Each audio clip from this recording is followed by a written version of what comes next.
최근 이란을 공습한 미국의 에픽 퓨리, 장대한 분노작전과 베네수엘라 니콜라스 마두로 대통령 체포작전에는 흥미로운 공통점이 있습니다. 두 작전 모두 인간 지휘관의 판단 뒤에 또 하나의 보이지 않는 참모가 존재했습니다. 바로 인공지능 AI입니다. 전장의 수많은 표적 중 무엇을 먼저 공격할지 결정하는 역할, 그 핵심을 AI가 맡은 것입니다. AI는 이제 단순한 보조 도구가 아니라 군사작전의 의사결정 체계 속으로 깊숙이 들어와 있습니다. 문제는 바로 이 지점에서 시작됩니다. 전쟁의 효율성을 극대화하려는 국가안보 논리와 기술이 넘어서는 안 될 윤리적 경계를 지키려는 AI 기업의 원칙이 정면으로 충돌하기 시작한 것입니다. 그리고 충돌의 중심에는 엔트로픽과 오픈 AI 그리고 미 국방부의 삼각 갈등이 자리하고 있습니다. AI 기술은 이미 현대전의 핵심 인프라로 자리 잡았습니다. 이란과의 전쟁 초기 미국은 팔란티어의 메이븐 스마트 시스템을 활용해 1000개가 넘는 타깃을 식별하고 타격 우선순위를 정했습니다. 이 시스템의 중심에서 실시간 정보 평가와 타겟팅 분석을 수행한 것은 엔트로픽의 대규모 언어 모델 클로드였습니다. 국방부는 2025년 7월 엔트로픽, 오픈 AI, 구글, xAI 등과 각각 최대 2억 달러 규모의 프론티어 AI 계약을 체결했습니다. 특히 엔트로픽의 클로드는 철저한 안전성을 바탕으로 기밀망에 가장 먼저 배치되는 성과를 거두었습니다. 그러나 2026년 1월 트럼프 행정부가 모든 군사작전에 AI를 기본으로 통합하는 AI 최우선 전투력 전략을 추진하며 파열음이 발생하기 시작했습니다. 국방부는 AI의 전시 효율성을 극대화하기 위해 엔트로픽의 자체적인 안전 통제 기준을 철회하고 모든 합법적 목적으로 AI를 사용할 수 있도록 전면적인 접근 권한을 요구했습니다. 이에 대해 엔트로픽의 다리오 아모데이 CEO는 양보할 수 없는 두 가지 레드라인을 제시하며 국방부의 최후 통첩을 거부했습니다. 첫째, 대규모 국내 감시에 AI를 사용할 수 없다는 점입니다. 현재의 법망이 AI의 발전 속도를 따라가지 못하는 상황에서 브라우징 기록이나 위치 데이터 등 방대한 상업용 데이터를 AI로 분석하여 미국 시민을 광범위하게 감시하는 것은 민주주의적 가치에 위배된다는 주장입니다. 둘째, 완전 자율 무기 시스템에 AI를 통합하는 것을 반대했습니다. 현재 최첨단 AI 모델조차 인간의 통제 없이 치명적인 살상 결정을 내릴 만큼 신뢰성이 완벽하지 않으며 AI의 환각이 민간인 오폭 같은 돌이킬 수 없는 참사로 이어질 수 있다는 인식에서 비롯된 원칙이었습니다. 국방부는 엔트로픽의 윤리적 판단에 따른 협력 거부를 국가 안보에 대한 중대한 도전으로 받아들였습니다. PTXS 국방장관은 엔트로픽이 군사작전에 대해 사기업으로서 거부권을 행사하려 한다고 비난하며 2월 27일 엔트로픽을 국가 안보를 위협하는 공급망 위험으로 공식 지정했습니다. 미국의 역사상 유례없는 조치였습니다. 공급망 위험 지정은 미국의 시스템을 사보타주, 즉 의도적으로 파괴하거나 스파이 행위를 할 우려가 있는 적성국 기업을 배제하기 위해 사용되던 법적 수단이기 때문입니다. 미 국방부가 자국의 선도적 혁신 기업에 이 제재를 가한 것은 사실상 기업을 파괴하려는 권력 남용이라는 비판이 쏟아졌습니다. 트럼프 대통령은 한 발 더 나아가 트루스 소셜을 통해 모든 연방 기관에서 6개월 내에 엔트로픽의 소프트웨어를 퇴출하라는 행정명령을 내렸습니다. 이 조치는 방산업계 전반에 패닉을 몰고 왔습니다. 록히드 마틴이나 보잉 같은 국방부의 주요 하청업체들은 당장 자신들의 시스템에 깊숙이 통합되어 있던 클로드를 제거해야만 정부 계약을 유지할 수 있는 처지가 되었습니다. 올해 기업 공개를 앞둔 엔트로픽에게 이는 수십억 달러의 매출 손실과 이미지 타격을 의미하는 존립의 위기였습니다. 이에 맞서 엔트로픽은 즉각 미 연방법원에 국방부와 트럼프 행정부를 상대로 소송을 제기했습니다. 흥미로운 부분은 현재 미국 정부가 이란과의 전쟁에서 작전 목표를 타격하는 데 여전히 클로드를 사용하고 있다는 점입니다. 국방부가 엔트로픽을 공급망 위험으로 지정하면서도 이란 작전에서 여전히 클로드를 활용하는 것은 현재 미 군사 AI 인프라의 과도기적 공백을 보여줍니다. 기존 시스템에 깊게 이식된 클로드를 즉시 제거할 경우 발생할 작전 공백이 안보 위험보다 크다는 실무적 판단 때문입니다.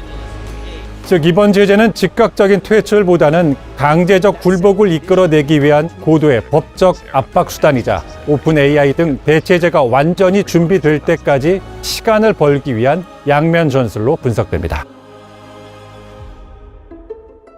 사실 엔트로픽은 오픈 AI의 내부 반란에서 탄생한 회사입니다. 다리오 아모데이는 오픈 AI에서 GPT-2와 GPT-3 개발을 이끈 연구 부사장이었습니다. 하지만 2021년 초 AI가 너무 빠르게 달리고 있으며 안전에 대한 고민이 부족하다는 문제의식으로 여동생 다니엘라를 포함한 15명의 핵심 연구원들과 함께 오픈 AI를 이탈해 엔트로픽을 세웠습니다. 그 창업 정신이 지금 벌어지고 있는 갈등의 뿌리라고 할 수 있습니다. 국방부와의 갈등 속에 엔트로픽이 배제되자 그 틈을 파고든 것은 경쟁사 오픈 AI였습니다. 엔트로픽이 제재를 받은 바로 그날 저녁, 오픈 AI의 샘 올트만 CEO는 국방부와 기밀 시스템 구축을 위한 새로운 계약을 체결했다고 발표했습니다. 올트만은 자신들의 계약에도 엔트로픽이 요구했던 대규모 감시와 자율무기 금지 등 동일한 안전장치가 마련되어 있다고 주장했습니다. 그러나 양사의 접근 방식에는 근본적인 차이가 있습니다. 엔트로픽이 계약서에 금지 조항을 명시하는 원칙주의를 택했다면 오픈 AI는 금지 조항을 명시하지 않는 실용주의를 택했습니다. 오픈 AI는 국방부가 요구한 모든 합법적 사용을 수용하는 대신 AI 모델을 국방부의 자체 하드웨어에 설치하지 못하게 하고 오직 오픈 AI가 관리하는 클라우드를 통해서만 쓸 수 있도록 설계했습니다. 즉 무기에 직접 AI를 연결하는 것을 구조적으로 불가능하게 만들고 비밀 취급 인가를 받은 자사 엔지니어들이 개입하여 실시간으로 오남용을 모니터링하겠다는 논리입니다. 이러한 오픈 AI의 행보는 한편으로는 미국의 안보 우위를 보장하기 위한 현실적인 대안이라는 긍정적 평가를 받았지만 다른 한편으론 경쟁사의 위기를 틈타 정부의 위험한 AI 사용을 묵인해주는 기회주의적 거래라는 비판을 동시에 받았습니다. 올트만 스스로도 직원들에게 우리는 작전상 결정에 관여할 권한이 없다며 군의 AI 활용을 완벽히 통제할 수 없음을 간접적으로 시인하기도 했습니다. 국방부와 엔트로픽의 갈등은 AI 업계 내부에서 전례 없는 지형 변화와 인재 이동을 촉발하고 있습니다. 사용자들은 윤리적 결단을 내린 엔트로픽의 행보에 뜨겁게 호응했습니다. 오픈 AI의 챗GPT를 삭제하는 퀴트 GPT 운동이 벌어지며 챗GPT의 삭제율이 295%나 폭증했고 반면 엔트로픽의 클로드는 사상 최초로 애플 앱스토어 다운로드 1위를 차지했습니다. 특히 AI 개발의 필수적인 인재 영입전에서도 큰 파장이 일어났습니다. 오픈 AI가 국방부와 타협적인 계약을 맺었다는 소식이 전해지자 오픈 AI 로보틱스 부분의 핵심 리더인 케이틀린 칼리노브스키와 연구 부사장 맥스 슈워처가 인권과 원칙 문제를 제기하며 연이어 사임했습니다. 슈워처는 아예 엔트로픽으로 이직했습니다. 칼리노브스키는 오픈 AI를 그만두며 X에 이런 글을 남겼습니다. 결코 쉬운 결정이 아니었습니다. 인공지능은 국가 안보에서 중요한 역할을 담당합니다. 하지만 사법부의 감독이 없는 미국인 감시와 인간의 승인이 없는 치명적인 자율성은 지금보다 훨씬 더 깊은 논의가 필요했던 선이었습니다. 이는 사람이 아닌 원칙의 문제였습니다. 최상위급 AI 연구원들에게 수억 달러의 연봉보다 회사의 윤리적 원칙과 가치관이 더 중요한 선택 기준이 되고 있음을 이번 사태가 보여준 셈입니다. 메타 등 거대 기업들의 천문학적인 연봉 제한에도 불구하고 엔트로픽이 초기 창립 멤버와 연구진을 거의 100% 유지하고 있는 이유가 바로 그 원칙 때문이라고 다리오 아모데이 엔트로픽 CEO는 강조합니다. 물론 안전 우선을 표방하는 엔트로픽 역시 원칙과 진리라는 현실적 딜레마에서 완전히 자유로운 것은 아닙니다. 월스트리트저널은 치열해지는 AI 경쟁 속에서 최근 엔트로픽이 안전 정책을 일부 완화하기로 결정하자 한 안전연구원이 현재 세상은 AI로 인해 위험에 처해 있다고 경고하며 회사를 떠났다고 보고했습니다.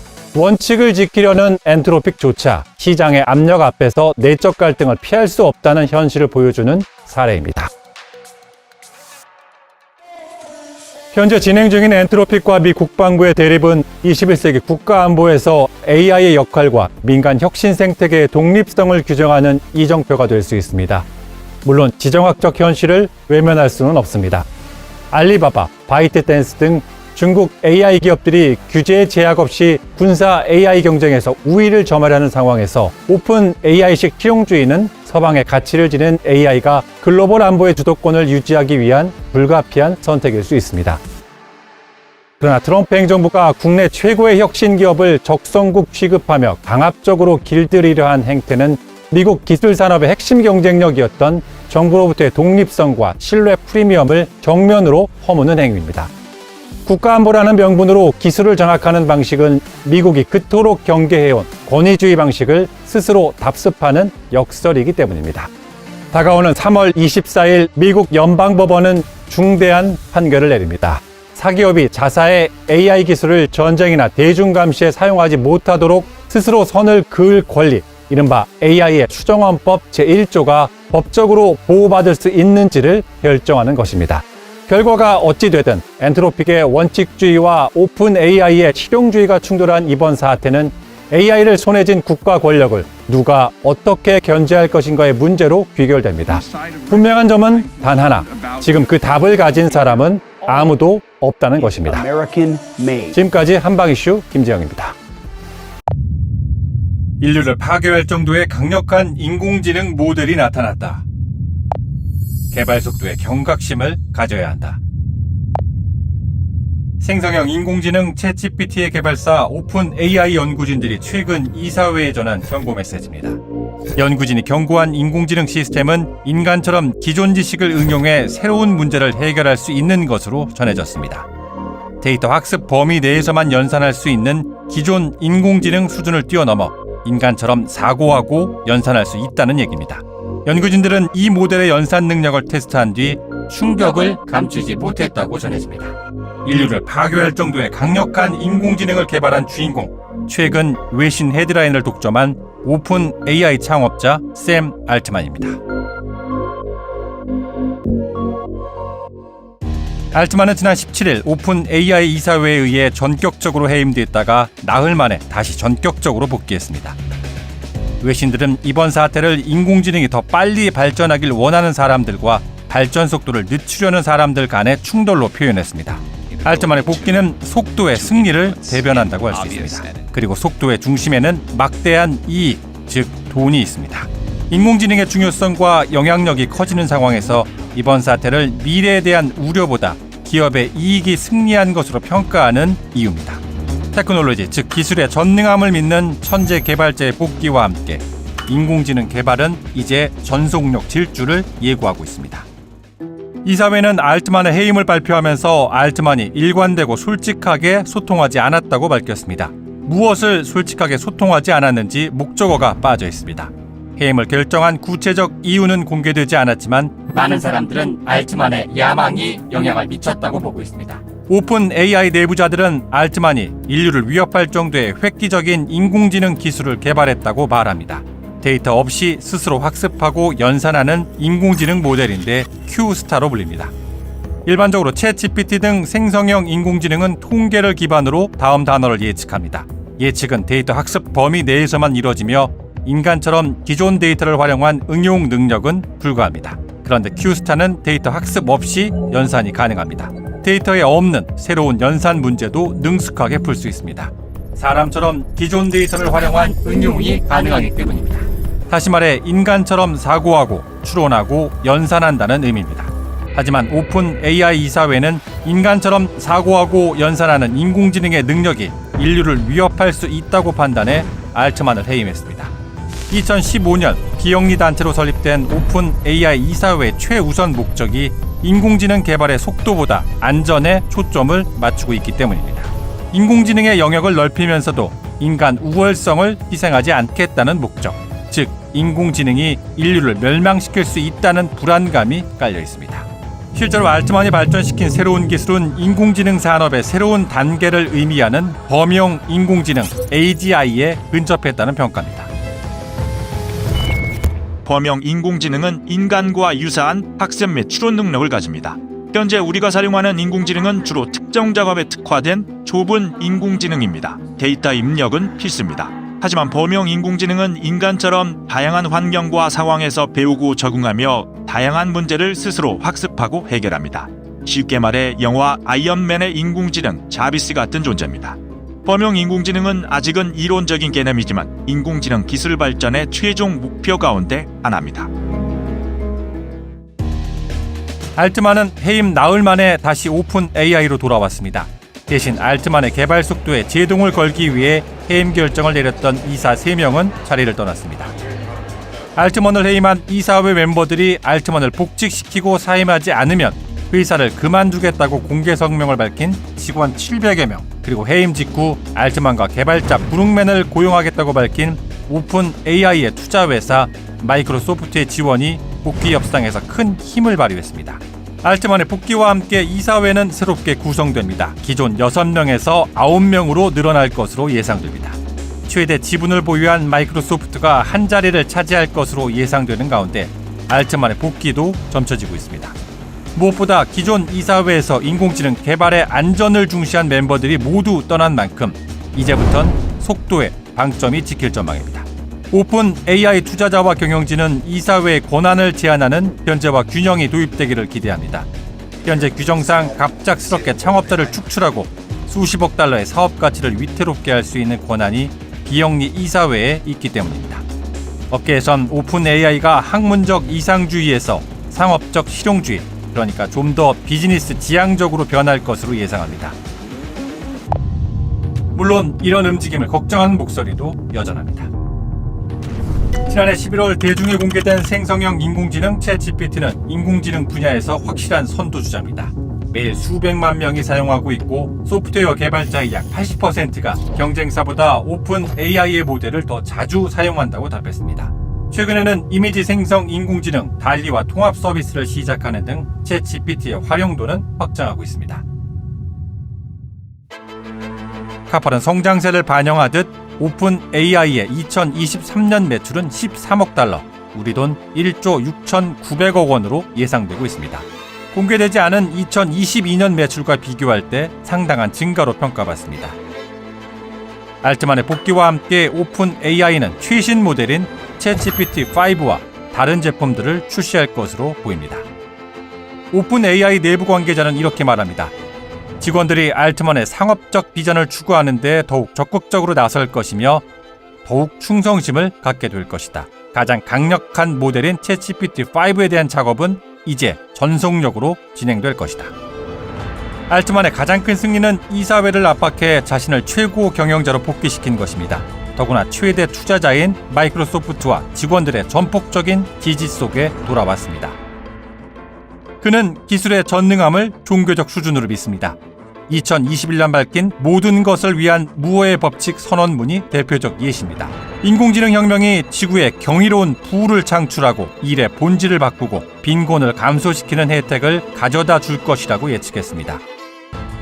이 선언문에서 그는 자동화와 인공지능의 발전이 일자리를 줄일 수 있는 상황에서 이러한 변화를 사회적으로 수용 가능한 방향으로 이끌어야 한다고 주장합니다.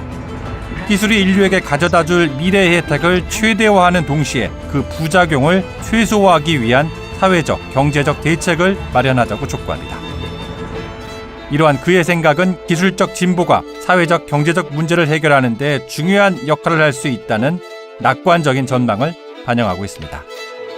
I believe that there will be far greater jobs on the other side of this, and that the jobs of today will get better. I think it's important. First of all, I think it's important to understand and think about GPT-4 as a tool, not a creature, which is easy to get confused. 그는 또 핵융합의 열렬한 지지자이기도 합니다. 챗GPT 같은 생성형 인공지능을 핵융합과 결합해 지식과 에너지 비용을 낮추면 아름다운 지수 곡선이 만들어질 것이라고 주장합니다. 인공지능이 인류의 위협이 될 수 있다는 속도 조절론에 대해서는 반대 입장이 분명합니다. 이사회의 해임 결정 이틀 전 인터뷰에서 이렇게 말했습니다. 제가 다른 인공지능 회사와 다른 점은 인공지능이 좋다고 생각한다는 점입니다. 첨단 기술의 부작용보다 수혜에 집중해 개발 속도를 높이겠다는 의지로 해석됩니다. 알트만은 사용자가 직접 챗봇을 구축할 수 있는 앱스토어와 같은 새로운 도구, 즉 개인 맞춤형 AI를 출시하기를 원합니다. 이렇게 되면 영화처럼 인공지능과 공존하거나 인공지능에 의존하는 세상이 펼쳐질 수 있습니다. 4차 산업혁명을 가져올 수 있는 기술, 인공지능의 미래는 무한한 가능성과 동시에 중대한 책임을 우리에게 던집니다. 한쪽에는 인공지능을 방치할 경우 인류의 존립에 위협이 될 수 있다며 엄격한 규제를 주장하는 세력이 있는 반면, 반대쪽에는 인공지능에 대한 두려움을 버리고 개발 속도를 높여야 한다는 세력이 있습니다. 하지만 속도와 안전 사이 균형을 어디에 둬야 하는지에 대한 모호함도 늘 따라다닙니다. 최근 바이든 대통령은 일정 성능 이상의 모델을 구축하는 모든 AI 기업에게 안전성 테스트 결과를 공유하도록 강제하는 행정명령을 발표했습니다. 영국을 비롯한 유럽 역시 규제 움직임에 속도를 내고 있습니다. 속도를 높이든 낮추든 현대사회의 가장 혁신적 기술 중 하나인 인공지능은 이미 모든 산업 분야에 걸쳐 영향력을 확장하고 있습니다. 하지만 이 기술의 진보는 윤리적, 사회적 질문들을 함께 던지고 있습니다. 이에 대해 우리가 어떤 답을 찾을지 모르지만 그 답이 우리 모두의 미래를 결정한다는 사실만큼은 분명해 보입니다. 세계 최고의 군사력을 갖춘 나라, 여기까지 얘기하면 당연히 미국을 제일 먼저 떠올리게 됩니다. 그런데 최근 미국 국방부 차관보 캐슬린 닉슨은 이런 발언을 했습니다. 우리는 전쟁 중이 아니다. 하지만 전쟁하는 것과 같은 긴급성을 가지고 움직여야 한다. 무언가 긴박해 보이죠? 미국이 전쟁과 같은 긴급성이 필요하다고 선언한 분야, 바로 인공지능 AI를 기반으로 하는 신무기 개발입니다. 그리고 그 배경에는 미국을 위협하고 있는 중국이 자리하고 있습니다.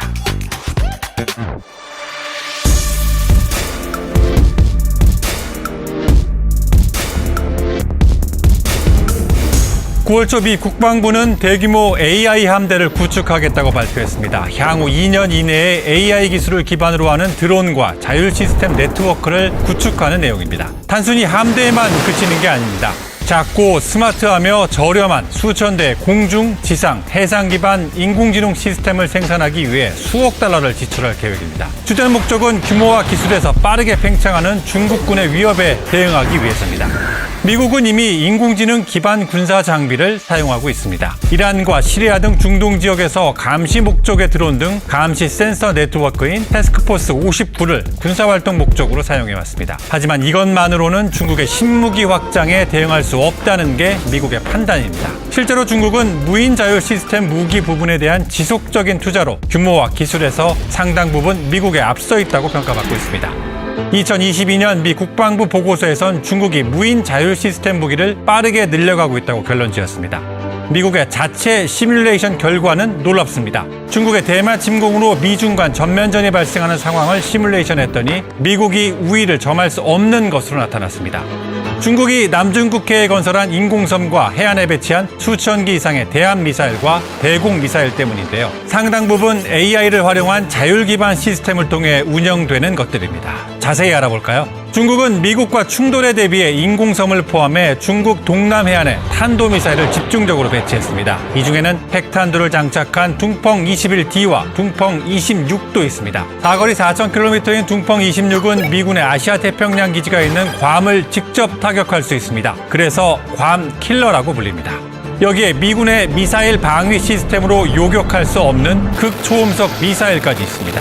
핵탄두가 미 항모나 이지스함 상공에서 터지면 컴퓨터와 통신 장치가 모두 마비돼 최첨단 항모 기능이 상실됩니다. 중국은 미 항모의 위치를 파악하기 위해 동중국 해안에 길이 2km인 후수평 레이더를 설치했습니다. 여기에 항모 탐지와 미사일 유도를 도울 무인 정찰기도 있습니다. 이런 중국의 첨단 무기 시스템 때문에 미국이 대만 침공에 맞대응할 경우 공중과 해상에서 막대한 손실이 발생한다는 계산입니다. 단순하게 풀어보면 이렇습니다. 사람 중심의 미국 무기와 무인 시스템 중심의 중국 무기가 맞대결합니다. 이 과정에서 각각의 군사 무기들이 파괴됐을 때 어느 쪽에 인적, 물적 피해가 클지 생각해보면 결론은 명확해집니다. 미국이 스텔스 기능을 갖추어 유령 함대로 불리는 무인 함정 개발에 박차를 가하는 이유이기도 합니다. 이와 관련 2020년 당시 미 국방장관인 마크 에스퍼는 이런 경고를 했습니다. AI를 이용하는 나라가 다가오는 수년 동안 결정적인 이점을 가질 수 있다. 시진핑 주석이 AI 분야에서 중국을 전 세계 선도주자로 만들려고 하는 것과 같은 맥락입니다. AI 분야를 석권하면 지정학적 영향력을 확장할 수 있다는 확신이 확고하게 깔려 있습니다. 반대로 미국은 중국에 대한 반도체 칩 수출을 제한하는 방법으로 중국의 AI 기술 진보를 늦추려 하고 있습니다. 중국의 지정학적 영향력 확대를 견제하려는 목적이죠. 비단 무인 무기뿐만이 아닙니다. 중국의 군비 증강은 이미 우려할 수준을 넘어섰다는 평가입니다. 미국의 유력 연구기관들은 미 국방부가 대만 해협과 다른 분쟁 지역에서 중국의 우위를 상실하고 있다는 보고서를 잇따라 내놨습니다. 실제로 중국은 미 해군을 넘어 세계 최대 규모의 해상 전력을 보유하고 있습니다. 함정 기준 2020년 이미 미국을 넘어섰습니다. 중국군의 현재 함정수는 약 355척, 2025년까지 420척으로 늘리고 2030년까지 460척까지 늘릴 것으로 관측됩니다. 반면 미국 해군의 함정은 약 300척 수준, 2045년이 되어서도 350척에 그칠 것으로 전망됩니다. 미국은 규모, 그러니까 양적인 면에서 중국의 열세지만 질적이면, 다시 말해 기술력에서 우위에 있다고 강조합니다. 하지만 AI를 활용한 중국의 군사 무기 기술력의 발전 속도를 고려할 때 이런 자신감이 계속 유지될지는 미지수입니다. 미국은 육해공 전 분야에서 최첨단 무인 군사 장비로의 전환을 추진하고 있습니다. 태양열을 이용해 24시간 365일 하늘에 떠있는 감시 시스템을 통해 실시간으로 적들의 동향을 전송받고 적의 표적이 탐지되면 무인 지상군 장비나 무인 해상 또는 항공 드론을 통해 적을 타격하고 교전합니다. 적군이 쉽게 접근할 수 없는 우주 공간이나 날아오는 미사일을 방어할 수 있는 장비 역시 AI 기반 자율 시스템이 사용됩니다. 미국이 무인 무기 시스템을 필요로 하는 이유에는 선택과 집중이 필요한 지정학적 특징도 있습니다. 중동과 유럽, 아시아 태평양 지역 등 미국의 안보와 직결되는 지역에 무인 무기를 배치할 경우 효율적 관리가 가능하기 때문입니다. 예를 들어 아시아 태평양 지역에 군사력을 집중할 경우 중동과 유럽은 무인 시스템을 통해 안보 공백을 메울 수 있습니다. 급변하는 상황에 즉각적으로 대응할 수 있고 인력과 물자, 시간을 절약할 수 있습니다. 이를 통해 국방 예산을 좀 더 효율적으로 사용할 수 있습니다. 하지만 과제도 적지 않습니다. 먼저 군 전체의 기존 시스템과 무인 시스템을 어떻게 연결할지에 대한 구체적 계획이 아직 나오지 않았습니다. 무인 시스템을 어느 분야에 어느 정도로 확장할지, 그리고 기존 인간 중심의 시스템과 어떻게 연계할지 등을 결정해야 합니다. 비용은 더 큰 문제입니다. 미 국방부는 리플리케이터 계획, 다시 말해 무인 무기 개발에 필요한 수억 달러 규모의 자금을 기존 예산에서 조달할 예정입니다. 이에 대해 무인 무기 제조업계에선 수억 달러 예산으로는 중국과 다른 적들에 대한 억지력을 구축하는 데 한계가 있다는 반응입니다. 기본 설계 단계만 2-3년, 본격적인 개발에 의한 실전 배치까지 포함하면 5에서 10년이 예상되는데 천문학적 비용이 불가피합니다. 일각에선 냉전 시대에 버금가는 군비 경쟁이 가속할 것으로 예상하고 있습니다. 다만 비용과 인적 차원의 효율성을 장기적 관점에서 고려하면 무인 무기의 개발 효과는 확실합니다. 공군을 예로 들어보겠습니다. 미국의 최첨단 전투기 F-35의 대당 가격은 약 8천만 달러, 우리 돈 1,063억 원입니다. 그런데 인공지능을 탑재한 무인 로봇 항공기의 대당 가격은 F-35의 3.75%인 300만 달러, 39억 원에 불과합니다. F-35 전투기 한 대에 드는 비용이면 무인 전투기 27대 정도를 구매할 수 있는 겁니다. 한마디로 더 적은 비용으로 더 많은 전투기를 투입할 수 있는 겁니다. 무인 전투기 1,000대에서 2,000대를 제작 예정인 미 공군의 계획에 고개가 끄덕여지는 이유입니다. 여기에 기술이 발달할수록 비용이 감소하는 특징까지 고려하면 무인 무기로의 전환은 거스르기 어려운 시대 흐름으로 인식됩니다. 이른바 저렴한 대중화라고 표현할 수 있는데요. 기존 군비 경쟁이 규모 중심의 하드웨어에 주력했다면 지금은 무인 시스템 중심의 소프트웨어 개발에 초점이 맞춰집니다. 여기에 무인 항공기는 공격 임무는 물론 정찰 감시, 보급 수송 등 다양한 역할이 가능해 활용도가 높습니다. 전투기로 사용할 경우 무리를 짓는 편대 비행도 가능하고 인간 조종사의 윙맨, 즉 구조종사 역할도 할 수 있습니다. 인간과 AI의 협업을 통한 군사 작전이 가능하다는 얘기입니다. AI 무인계 독립적인 작전 투입 시에는 사람이 조종하는 전투기로 위험하다고 여겨지는 지상 기반 미사일 목표물을 격추하는 위험을 감수할 수 있습니다. 이렇게 되면 실제 전투 또는 전쟁에서 발생하는 군 사망자를 획기적으로 줄일 수 있습니다. 다만 컴퓨터 센서가 인간의 생명을 빼앗도록 허용하는 것, 이른바 살인의 외주화에 대한 윤리적 논란은 넘어야 할 산입니다. 최근 무인 자율주행 자동차에서 반복적으로 발생하는 것처럼 인공지능 무기가 실수를 했을 때 비슷한 논란이 벌어질 수 있습니다. 실제로 시리아에서 미군의 재래식 드론 공격으로 민간인이 사망한 사례도 있으니 말입니다. 여기에 영화 터미네이터 시리즈의 스카이넷처럼 스스로 학습하고 판단하는 인공지능이 치명적 결정을 내릴 수 있다는 두려움도 있습니다. 무인 무기 개발 경쟁에 있어 체계적, 윤리적, 단계적 접근이 필요하다는 목소리가 나오는 이유입니다.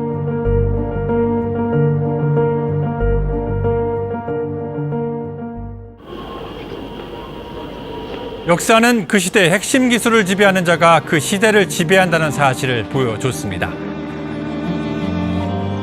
산업혁명으로 해가 지지 않는 제국을 구축했던 영국. 다양한 분야에서의 우위로 패권을 차지한 미국이 그랬습니다.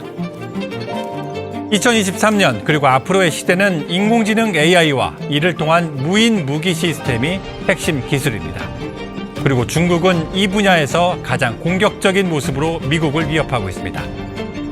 급변하는 시대 변화 속에서 국가 간 힘의 균형을 유지하면서 동시에 인간의 가치와 생명을 존중하는 방향으로 무인 기술의 발전을 이끌어야 할 중대한 책임이 우리 앞에 놓여 있습니다. 지금까지 한방 이슈 김재영입니다.